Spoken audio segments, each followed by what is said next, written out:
Alright, how's it going out there? This video is about how to use a theorem and to get the most out of it. I've been seeing a lot of videos about people who are less than satisfied with this performance, and one fellow who took his theorem and stuck it in a vise and crushed the hell out of it. It's a different kind of tank and it requires a different kind of approach. And so this is what I've got here right now before we start working on it. They recommend that the Notchcoil not be run over 40 watts. I have the preheat set at 42, temp at 465, so during actual running, the wattage will drop down between 12 and 17 watts. And where is the... So as you can see here, I actually prefer to use a longer carbon fiber cap, which has the same sort of effect as Delrin in terms of not transferring heat. But you know, if you use a tank right, this little dinky glass cap is just fine. I'm pretty much out of juice, and showed you the settings before.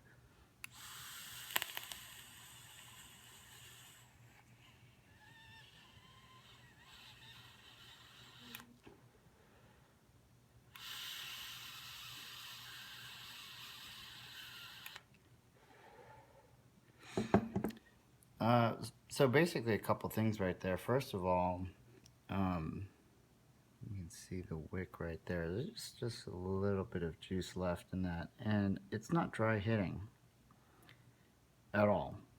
Otherwise you would have heard me hacking and coughing. And the other thing, if you notice, I was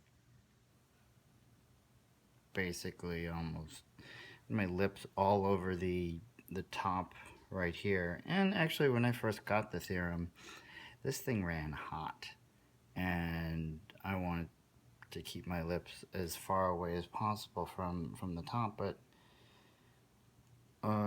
when set up properly, it doesn't get hot.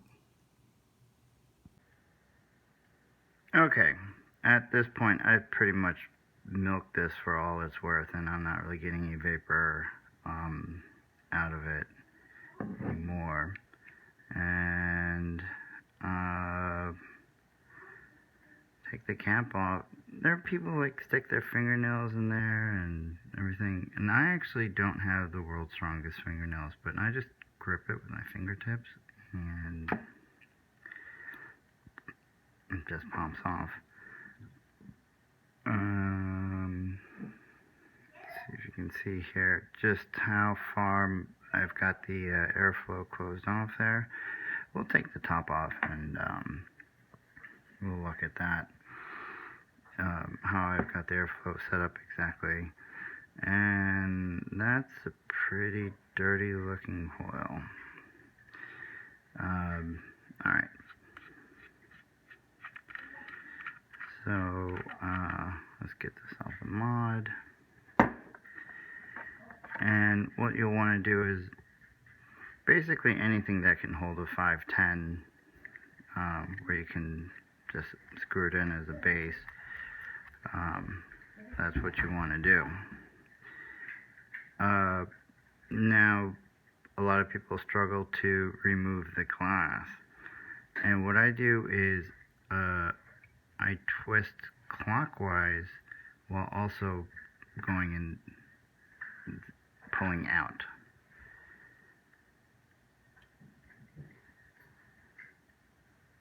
And it's not the easiest thing to get off, but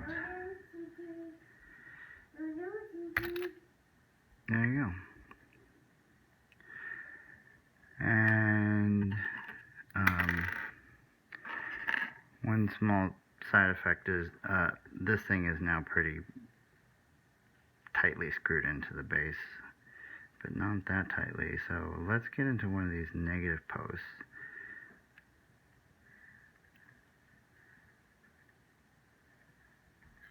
And you know what? Let me get a better tool for this.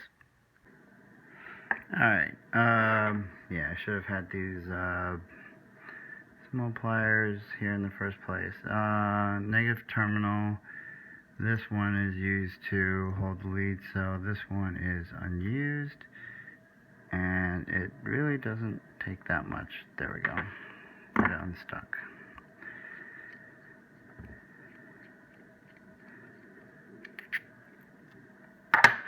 Need that, and there we go. And we have one dirty coil in need of cleaning.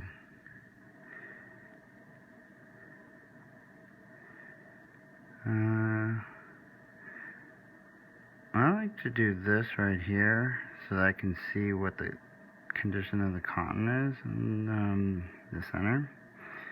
And didn't burn through. I'll probably just do that, yeah. Which is a good thing. On some of my other devices, it regularly will burn through the cotton right through the center. So like when you pull out one end, it just pops right out. And what you've probably seen a lot of people do is they will stick this on a ohm reader, and then they'll dry fire the coil. The gunk will come off. I actually don't do that because you've heard people say, you know, Notchcoil is supposed to taste great, but then I'm using it and it starts to taste like ass. And actually what happens is when you dry fire these things,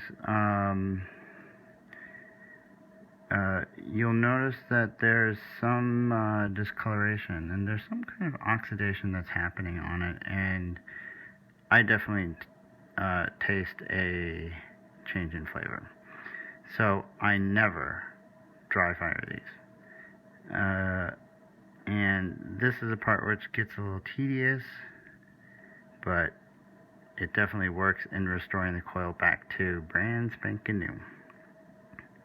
So let's mosey on over here to the sink. And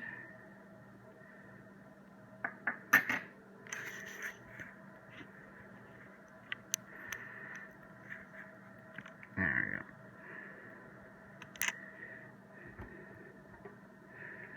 Let's see, let me just make sure y'all can see what I'm doing. Alright.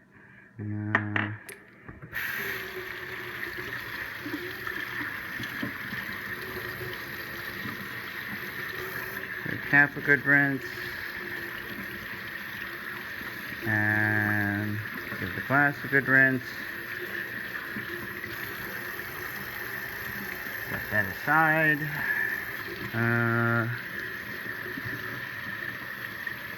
Just rinse off the deck.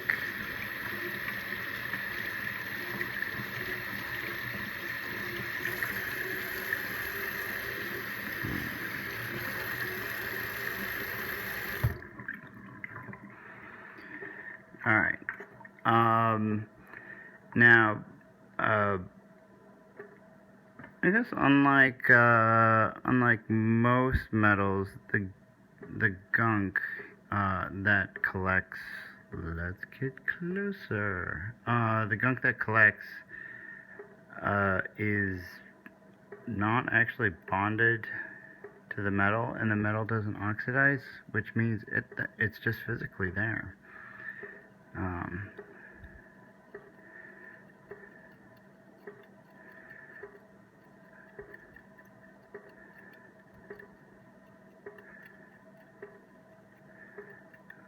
just do a little bit of this. And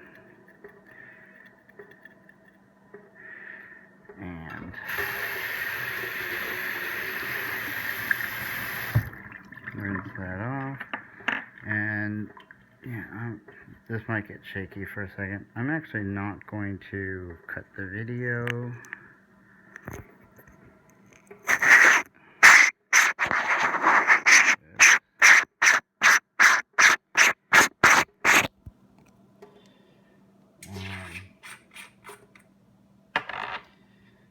Just so you know that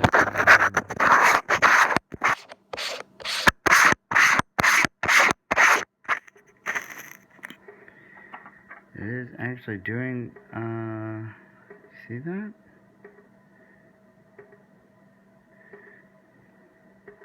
So we're, come on, focus, focus. Let me zoom in a little bit. Yeah.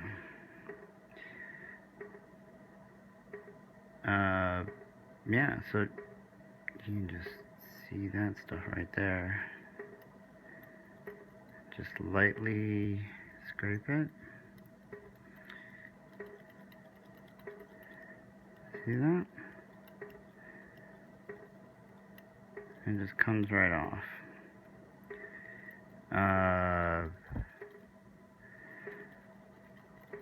The best coils, or the best metal to use in coils for this sort of thing is anything in the platinum group. And obviously platinum wire is the most, or somewhat most easily accessible. If you, come on, there we go. If you have a jeweler's license or access to someone who has a jeweler's license, you can get 24 gauge platinum wire for somewhat reasonable price.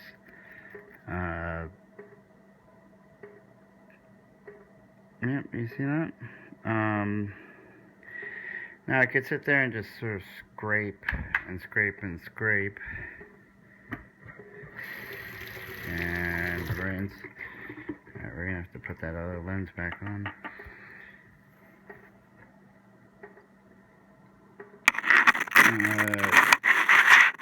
But I mean, $6 an inch seems like a lot. How much was it that people were paying for G-plat wire? Was it a year or two ago? Amazing G-plat, also known as stainless steel 317L, which certainly does not cost what they're charging. Alright, let me give this all a pause.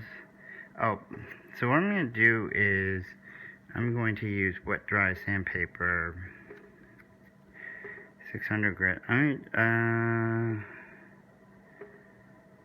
This comes out if absolutely necessary.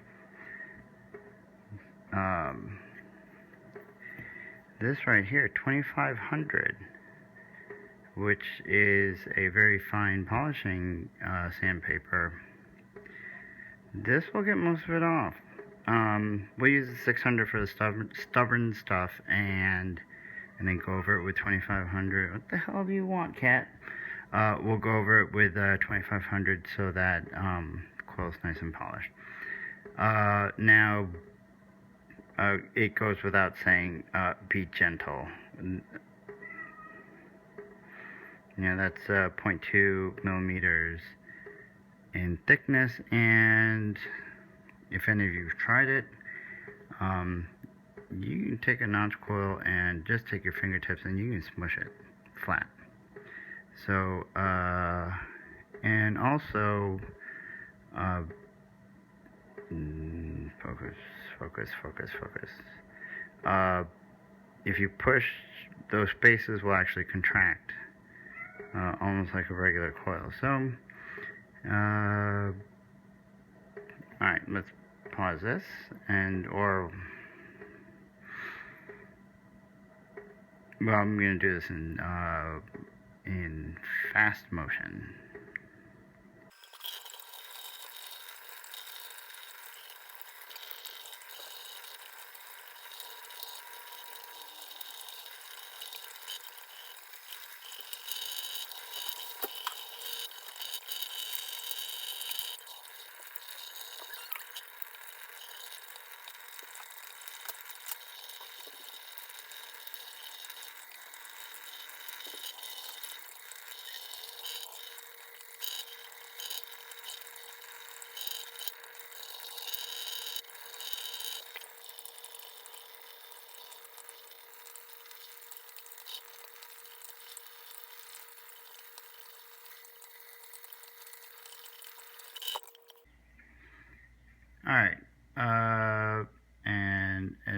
see here,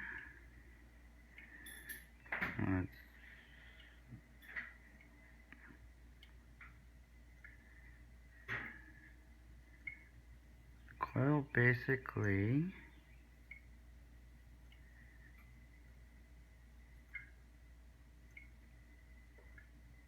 brand spanking new. And this is exactly what you want. The dry fire technique will get all the gunk off, but it will leave another deposit of something on the coil, and that changes the flavor. And so basically after the first dry burn, some people don't notice it, but I do, and a lot of other people do. And notice that I unmounted the coil to do this. It makes it easier to look at how basically to get in on the underside of the coil so that you can get that part clean too. And also notice on the inside it doesn't really get dirty in there. So all the gunk and everything forms on the outside.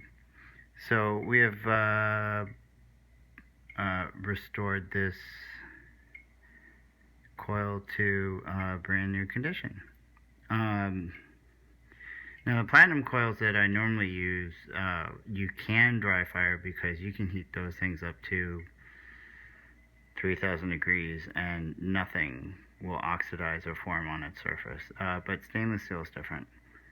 Unfortunately, because these coils cost a lot less than $60 set of platinum wires.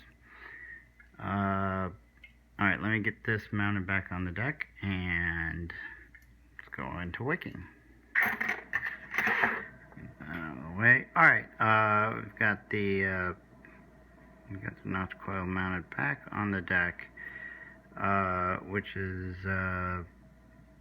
very straightforward because the wire is already pre-bent from when you mounted the first time. I think it's a little high, so let's bring that down a little bit. Yeah, that looks pretty. Make sure nothing's touching, and check the resistance, which is, that's, oh man, it's crooked.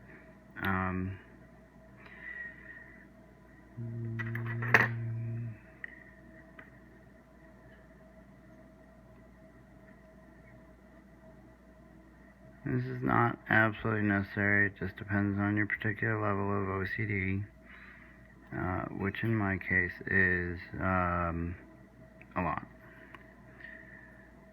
That's straight, that's low enough, and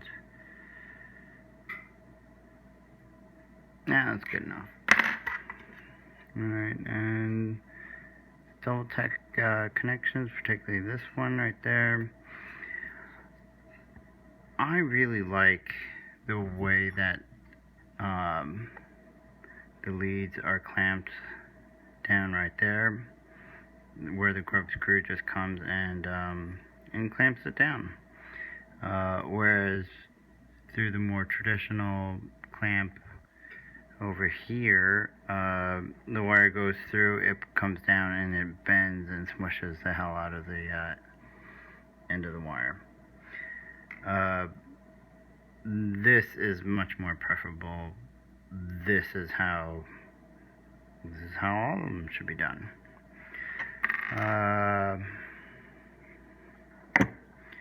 Alright. And now here's the piece of wick that I'm going to be using, which is Cotton Bacon V2, which is somehow better over V1. I never tried V1, so can't really say. is this really better than Japanese Kojendo?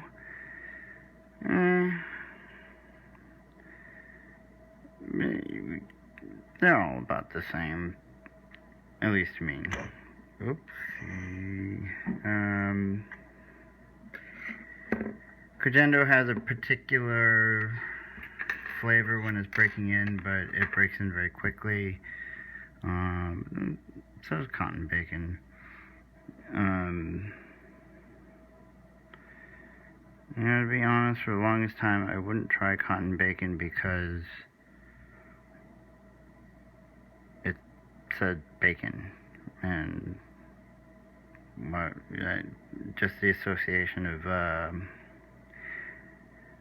bacon and you know, in my vapor. I know they make bacon flavored juice, and I'm not saying that like I don't dig on swine products or that. I love bacon, but just not quite with my vaping, where I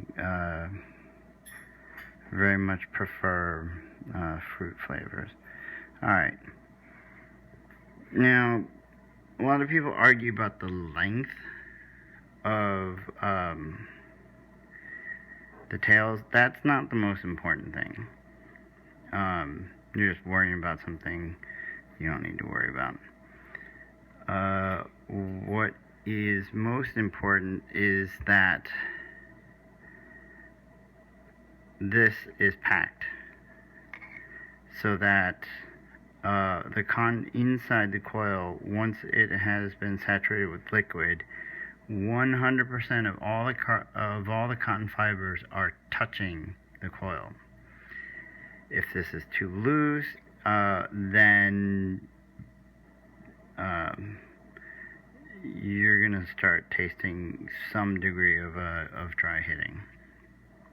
So I actually prefer my tails a little bit on the shorter side, but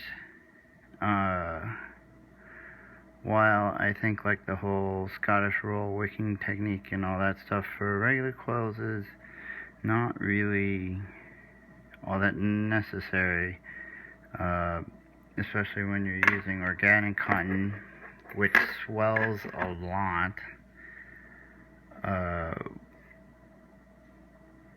After it's saturated, you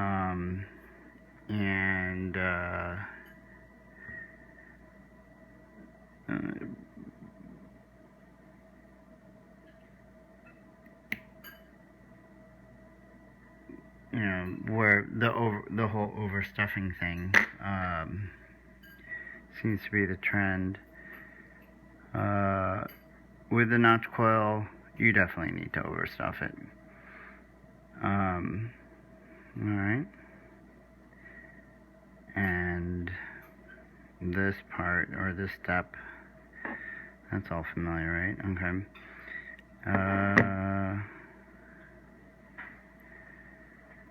And so, this should illustrate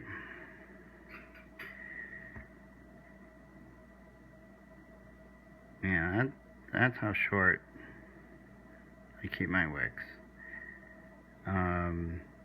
But how would juice get to the wicks? Oh no. It does.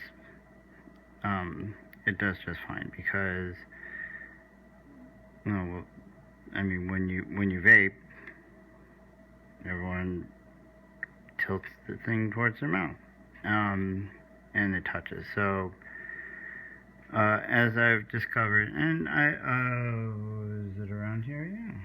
Yeah. That's an avocado 24 on a DNA 200 below. You can see right there, this is due for re-wicking as well. Just how short I set the wicks on that. This just for your viewing entertainment, or those are 24 gauge platinum coils. So I will not go through the tedious process. It took about 30 seconds through the time lapse when you watched me sit there and scrub it, but I actually spent 6 minutes. But I have a couple other videos of that show exactly how long it takes to clean a platinum coil, which is not very long. You rinse it off, you put it on, you dry burn it for 5-10 seconds, and you're done. Alright, now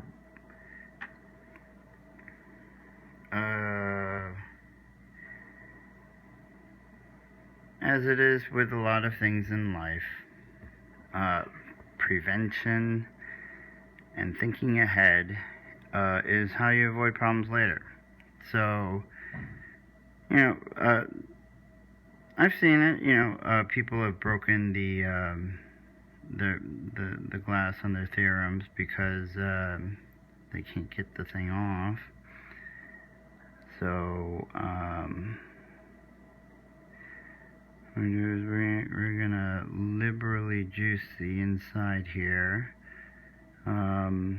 This is Max VG juice.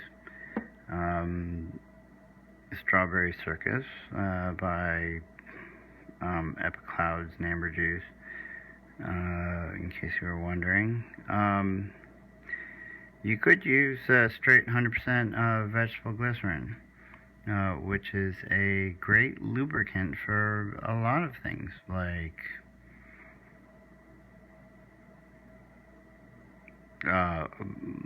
a lot of things, and let's just leave it at that. Alright, once that has been lubed, you know what, we can do more. Let's juice up these O-rings. When I first got this thing, I would put the glass on with the rings dry because I was paranoid about the thing coming off. Now that this thing has been out on the market for a while, we know the glass does not come off. Alright. And that should slide home all the way. There we go.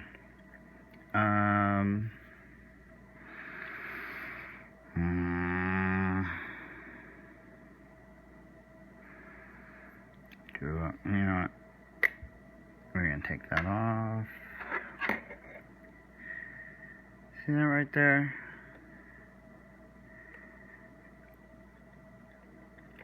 Unacceptable to OCD man. And then we'll pull that through a little bit more so that the tails are get the tails even. This one's got a stray.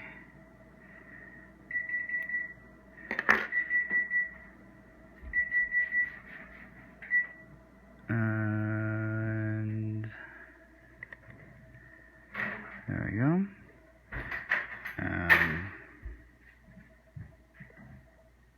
See that?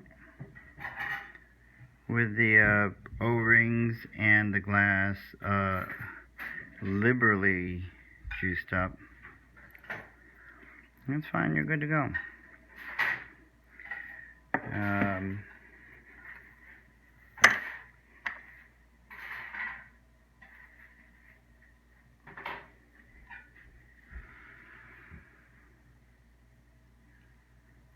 There really isn't much to it.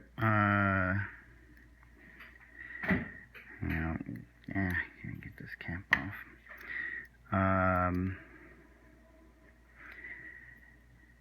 J-Bo, if you are watching this,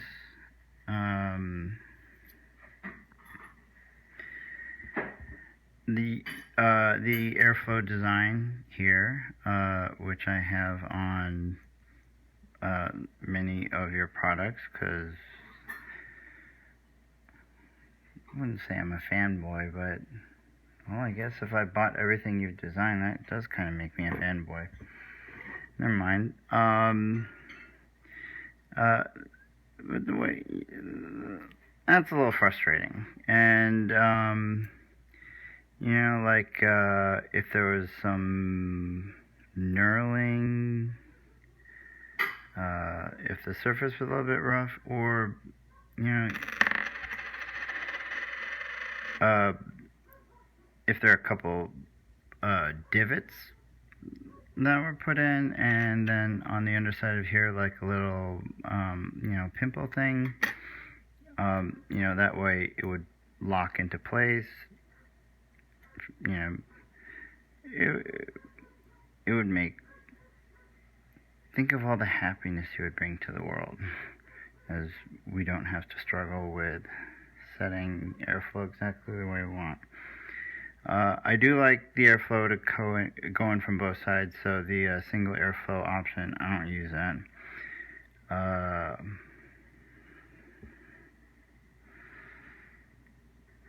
But I close it off pretty tightly. When you run it wide open, there's a lot of airflow, and because this is a flavor chasing tank and not a this is not a cloud chucker, you don't need that much airflow. Even this, which appears to be very small, it's more than sufficient. You know, you can close that down a little bit more. Then we get to do the typical hold this thing down, hold the airflow ring down with our thumbs, hoping it doesn't move. Pinching our fingernails and tightening down the top. Alright, and that piece is ready to go. Alright, and lastly, juicing. Now, if you look at here and if you see just how short I've set the wicks, there's another purpose for it. When you set them long to where they're almost touching the deck, you get this sort of annoying air bubble. You will actually still get it with this, and there really isn't any way to slip in and try and inject juice in there. That air bubble is just in there, but there is a way to get it out. So let's go ahead and start juicing her up.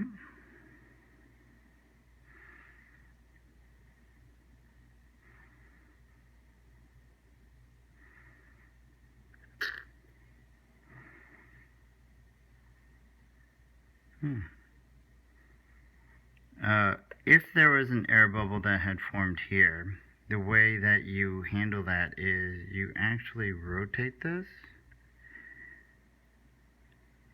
and imagine air bubble here to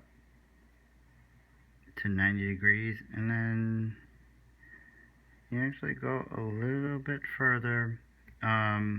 You'd think all the juice would start pouring out. It's not.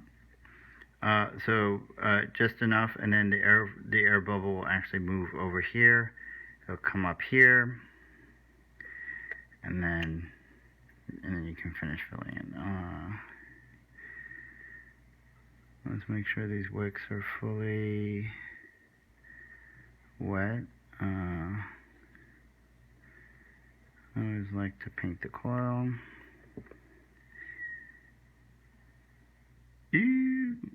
See, there's an air bubble, and to get rid of it, what did they say? See how that works? That air bubble that everyone bitches and complains about. I can never get rid of the air bubble. It annoys the hell out of me. So, you just turn it. And there you go. Right at the juice port where you can get rid of that. There's an air bubble there.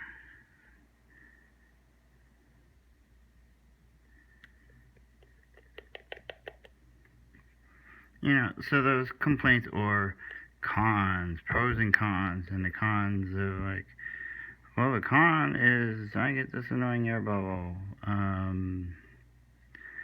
The thing doesn't wick properly. And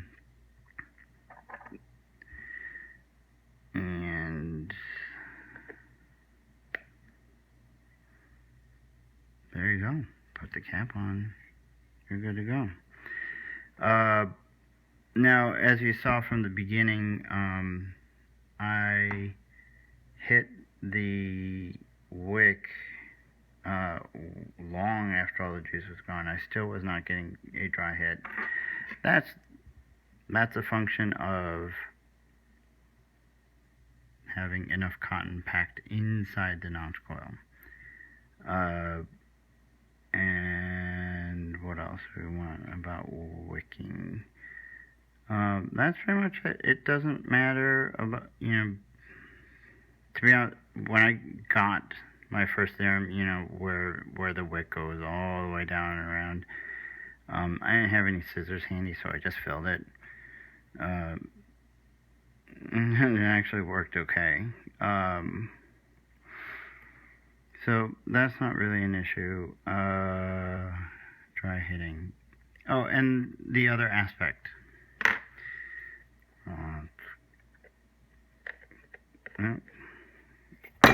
Oops. Jeez. Every time I finish a build, I always make sure to check the resistance. Just make sure that none of the leads got loose, or if the coil's touching something and it's shorting out. It's a good thing to do. Alright. Now, the other key is the settings. I have 42 watts right there. Let me get this on here.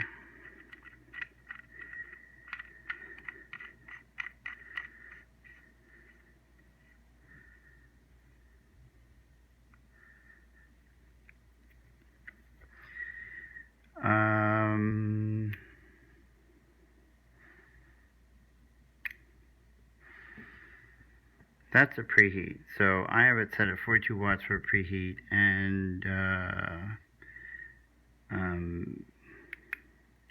0.35 seconds for a preheat is very, very short, but a stainless steel is one of the fastest ramping metals that are used in coils, and even more so with Notchcoils.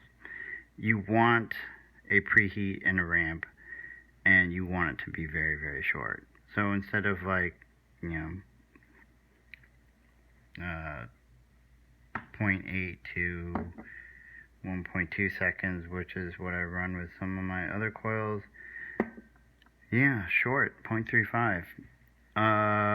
Where did I set the temp? And then you set the temperature. You have to. Is this gonna come clear through it?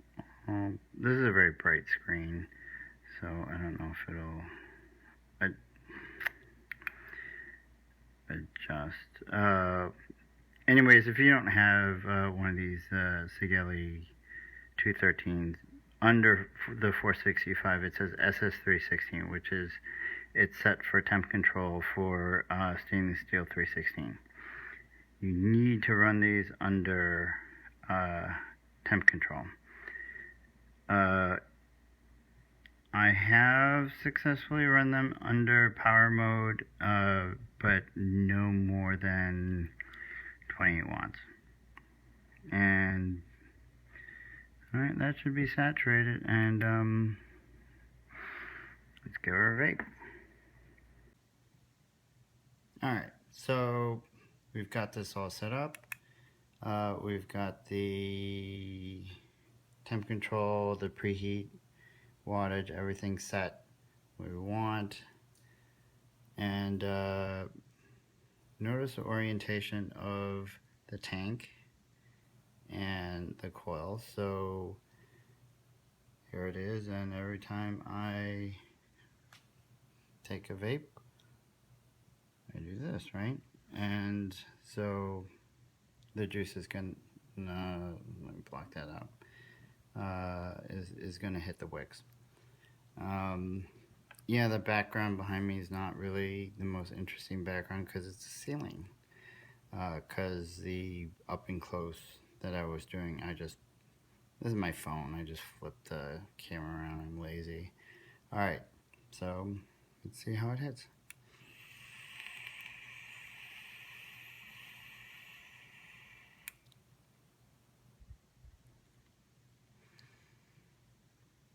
And the coil tastes just like it did when it was new. How do people describe stainless steel? It has a sharp, crisp taste. And note here again. I look stupid doing it, but who cares? Watch my lips just basically suck all over the top of that, of the top.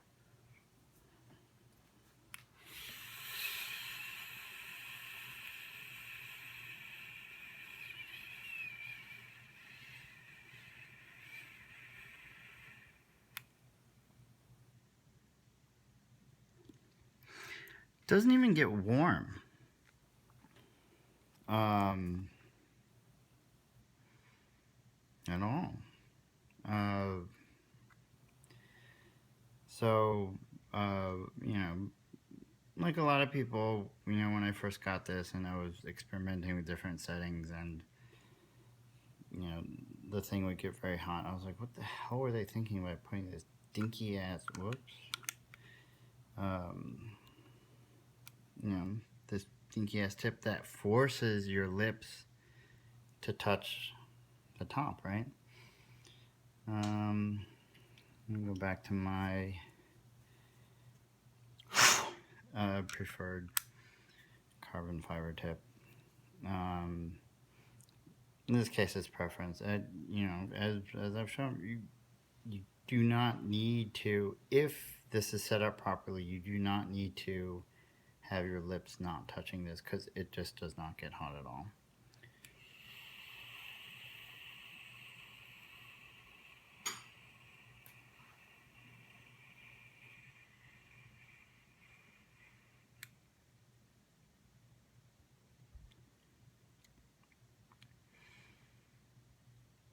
Yeah, as you saw, I don't normally take big, long draws like that, but I did that to demonstrate that it won't dry hit either. And I guess finally what we can do is see if we can get an angle. And this is what I think the coolest thing about the theorem is because it's all glass, it's all see-through. Okay. Get an angle where you can actually see the coil in action. All right.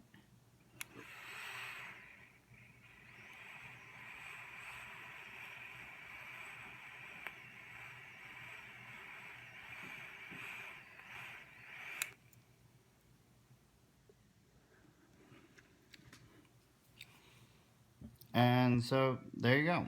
That is how you clean, wick, and set up a theorem. And by doing all those things, all the problems that I've been seeing people on YouTube complaining about how this doesn't work or whatever, it's really not rocket science. That's how you do it. And remember when I decided to go in and trim that wick, this thing pops right off. However, it's solid. You'll never grab this and have this come off and juice all over the place. That won't happen. And I don't know when to refill. That was easy.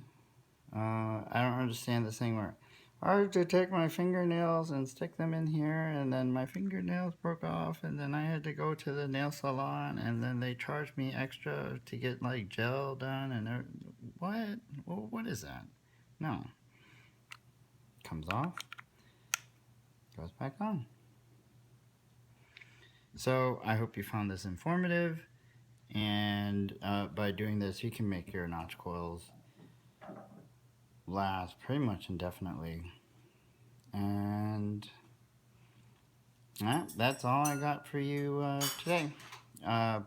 Thanks a lot for watching, and have a good one.